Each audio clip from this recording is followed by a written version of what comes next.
Bonjour à tous, ici Jean-Marc Gilbert, rédacteur technique de CEP Forensique, pour vous parler aujourd'hui de l'utilisation de drones dans le cadre de nos investigations. Dans le but de toujours mieux servir ses clients, CEP reste constamment à l'affût des avancées technologiques qui pourraient nous permettre de bonifier notre offre de service.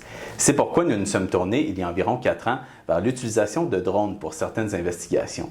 Quelques-uns de nos employés ont obtenu leur licence de pilote certifiée et peuvent utiliser ces appareils non seulement pour la prise d'images aériennes, mais également pour la modélisation en 3 dimensions de certains sites. De quoi donner une valeur ajoutée à nos rapports, et ce, dans la plupart des domaines d'expertise. Nous sommes aujourd'hui avec notre technicien en laboratoire et pilote de drone certifié, Guillaume Lessard, pour nous en parler davantage. Bonjour Guillaume. Bonjour Jean-Marc. Tout d'abord, qu'est-ce que l'utilisation d'un drone permet d'apporter comme information supplémentaire par rapport à ce que l'investigateur peut voir à l'œil nu sur une scène? Le drone peut être utile dans tout type de dossier où il y a des contraintes d'accès et où la sécurité de l'investigateur est en jeu. Le drone permet d'obtenir des informations qui auparavant nécessitaient des moyens très imposants pour obtenir. On pense par exemple le déploiement d'une nacelle pour des observations en hauteur, ou même l'embauche d'un photographe et la location d'un avion pour la prise de vue aérienne. Le drone permet à l'investigateur d'avoir une perception visuelle différente de façon simple et efficace.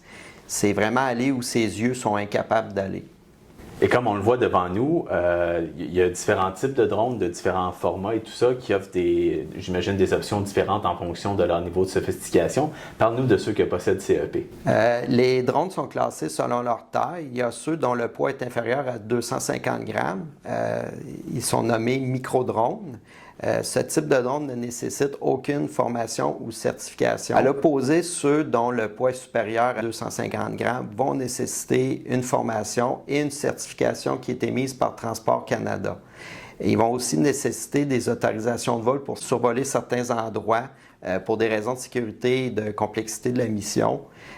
CEP possède tous les types de drones dans chacune des catégories qui vont être utilisés selon vraiment des besoins spécifiques, dans le fond, au travail qui est à faire. Et en plus de la prise d'images aériennes, on a accès à un logiciel qui permet de faire une modélisation en 3 dimensions d'un site. Peux-tu nous expliquer brièvement en quoi ça consiste et nous parler du délai de traitement de ces images-là pour concevoir la modélisation? Le logiciel est en fait une application qui est séparée en 2 étapes. La première étape consiste à programmer un drone qui va survoler un lieu et capter des images de façon automatisée. La seconde étape consiste à téléverser ces images aux développeurs de l'application et à partir de là, un modèle de 3D va être créé. L'utilisation de ce logiciel-là, le gros avantage, c'est que ça permet de mémoriser un lieu en détail et de permettre de faire une visite virtuelle par après pour, par exemple, effectuer certaines opérations, comme par exemple mesurer des distances, calculer des volumes ou des surfaces, tout ça à l'aide des fonctionnalités de l'application. Le temps moyen pour préparer ce type de modélisation-là est environ 2 heures. Et au niveau de la préparation du drone, on s'assure d'obtenir toutes les autorisations nécessaires au niveau de la navigation aérienne. On prépare aussi le plan de vol en amont, de sorte que lorsqu'on arrive sur le site, le drone est pratiquement prêt à décoller. Effectivement, tout est préparé d'avance. Il y a seulement à faire quelques vérifications à l'arrivée sur le site, simplement pour s'assurer que tout est sécuritaire. L'installation et la préparation du matériel sur le site ne prennent que quelques minutes. Et c'est aussi important de dire qu'on peut utiliser un drone autant pour une scène d'incendie que pour une expertise en génie civil ou en génie des matériaux et même peut-être une expertise de nature environnementale. Aurais-tu quelques exemples concrets pour nous? Oui, un drone peut être utile et accessible pour tout type de dossier, qui soit simple ou complexe. On peut penser par exemple pour inspecter, évaluer la déformation d'une toiture lors d'un effondrement.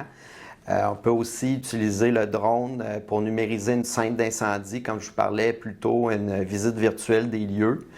Il peut être aussi utilisé au niveau des matériaux, par exemple, documenter et inspecter la façade d'un immeuble à plusieurs étages. Et finalement aussi, il peut être utilisé pour évaluer les zones de déversement ou de contamination de sol dans des dossiers environnementaux. C'est un excellent moyen de faire un suivi de décontamination de sol. Merci beaucoup d'avoir partagé tes connaissances avec nous, Guillaume. Et si vous avez des questions sur ce service ou sur tout autre service de CEP Forensique, n'hésitez pas à nous appeler, à nous écrire ou à visiter notre site web, le CEP-expert.ca. À la prochaine.